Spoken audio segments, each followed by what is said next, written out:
Ya, terima kasih Anda masih bersama kami. Bagi Anda yang baru saja bergabung, kami hadirkan kembali 3 berita utama hari ini. Diduga sudah 3 hari meninggal, jasad seorang pria lanjut usia ditemukan di dalam rumahnya di Kota Palopo. 2 pria digerebek saat menjalankan judi online di dalam sebuah indekos di Kota Makassar. Puluhan pelajar yang sedang bolos sekolah terlibat kejar-kejaran dengan polisi. Pelajar yang tertangkap dapat sanksi mendorong sepeda motor.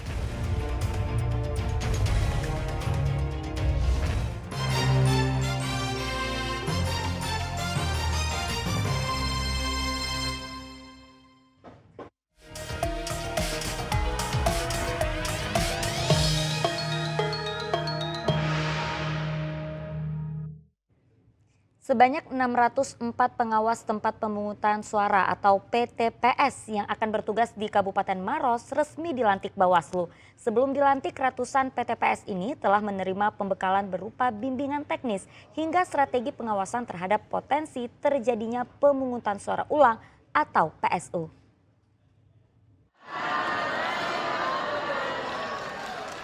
Tanggung jawab sebagai pengawas dalam Pilkada 2024 sudah resmi diberikan kepada ratusan warga Kabupaten Maros. Sebanyak 604 pengawas tempat pemungutan suara atau PTPS ini dilantik oleh Badan Pengawas Pemilu Kabupaten Maros. Pelantikan dan pembekalan ini dilaksanakan di salah satu hotel di Kota Makassar selama 2 hari, yakni pada tanggal 17 dan 18 November 2024. Pelantikan PTPS bertujuan untuk mempersiapkan para pengawas agar dapat melaksanakan tugas dengan profesional dan sesuai dengan ketentuan yang berlaku. Ketua Bawaslu Kabupaten Maros, Sufirman, menyampaikan pengawasan yang efektif sangat diperlukan dalam memastikan pelaksanaan pemilu berjalan dengan jujur, adil, dan transparan. Nantinya setiap TPS akan diawasi oleh 1 pengawas TPS yang sudah melalui proses seleksi yang ketat dengan harapan dapat menjaga integritas pemilu di tingkat lokal. Sebelum resmi dilantik, para pengawas telah menerima pembekalan agar siap bertugas. Pembekalan berupa bimbingan teknis yang mengedepankan pemahaman tentang tugas, wewenang, dan kewajiban atau TWK. Pembekalan juga mencakup strategi pengawasan terhadap potensi terjadinya pemungutan suara ulang atau PSU, serta pengenalan kode etik pengawasan dan sistem pelaporan Form A. Para pengawas TPS juga diperkenalkan dengan aplikasi Siwasli, sebuah inovasi Bawaslu untuk mempermudah pengawasan berbasis teknologi. Dengan adanya pelatihan dan pembekalan ini, Bawaslu Kabupaten Maros berharap bisa menciptakan pemilihan serentak yang lebih baik dan lebih transparan. Pada Pilkada 27 November 2024 mendatang, pemilihan Bupati dan Wakil Bupati akan dilaksanakan di Kabupaten Maros, yang diikuti 1 pasangan calon dengan melawan kota kosong. Raisa Abu melaporkan dari Kabupaten Maros.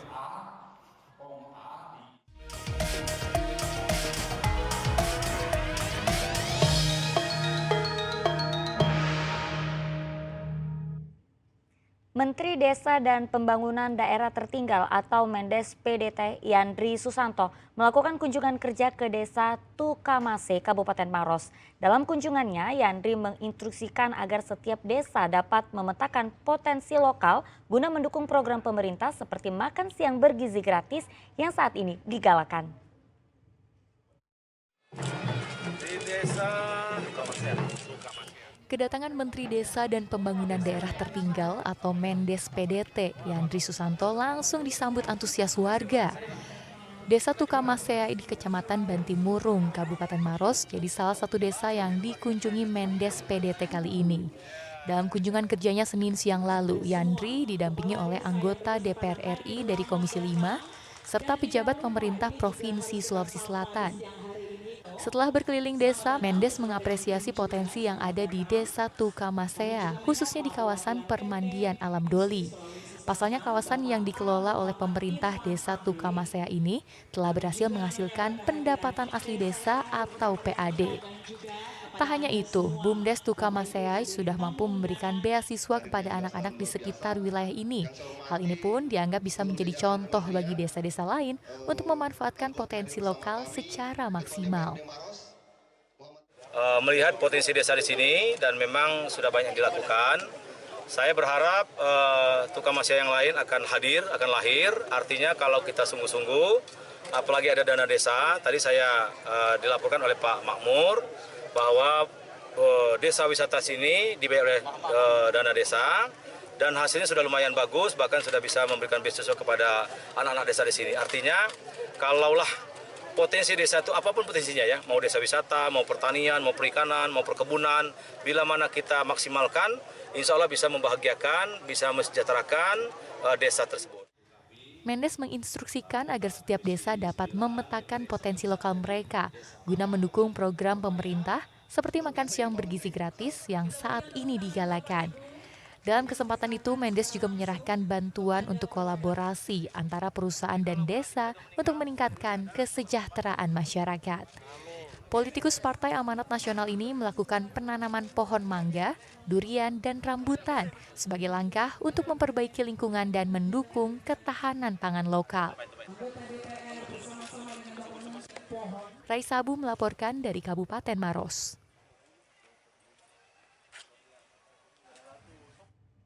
Siapa yang suka bolos di jam pelajaran berlangsung? Hati-hati ditangkap polisi. Di Kabupaten Goa, polisi terlibat kejar-kejaran dengan puluhan pelajar yang sedang bolos sekolah. Polisi memeriksa barang bawaan para pelajar dan memberikan pembinaan dengan menyuruh pelajar berjalan kaki sambil mendorong motornya ke Mako-Polsek. Hayo, mau kabur kemana?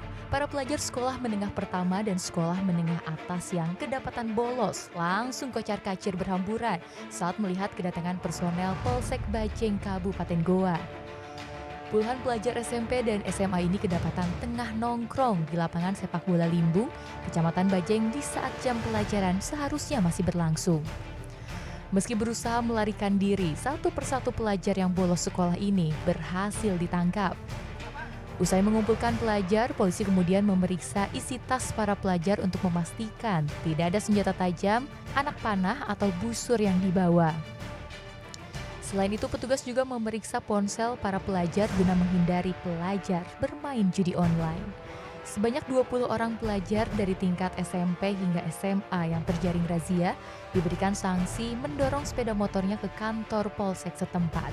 Tempat anak-anak berkumpul yang terutama kepada anak sekolah yang lagi bolos, kita lakukan, kita datangi TKP di mana berkumpul, kemudian kita bawa ke polsek untuk tentunya dilakukan pembinaan dengan memanggil pihak sekolah di mana dia bersekolah dan memanggil orang tuanya untuk sama-sama kita melakukan pembinaan. Untuk mengatasi kenakalan para pelajar ini dibutuhkan perhatian dari pihak sekolah dan juga orang tua siswa. Petugas akan memanggil orang tua para pelajar ke Mapolsek Bajeng untuk didata dan memberikan pembinaan. Razia ini dilakukan petugas untuk mencegah para pelajar terlibat dalam permainan judi online. Andi Muhammad Sardi melaporkan dari Kabupaten Goa.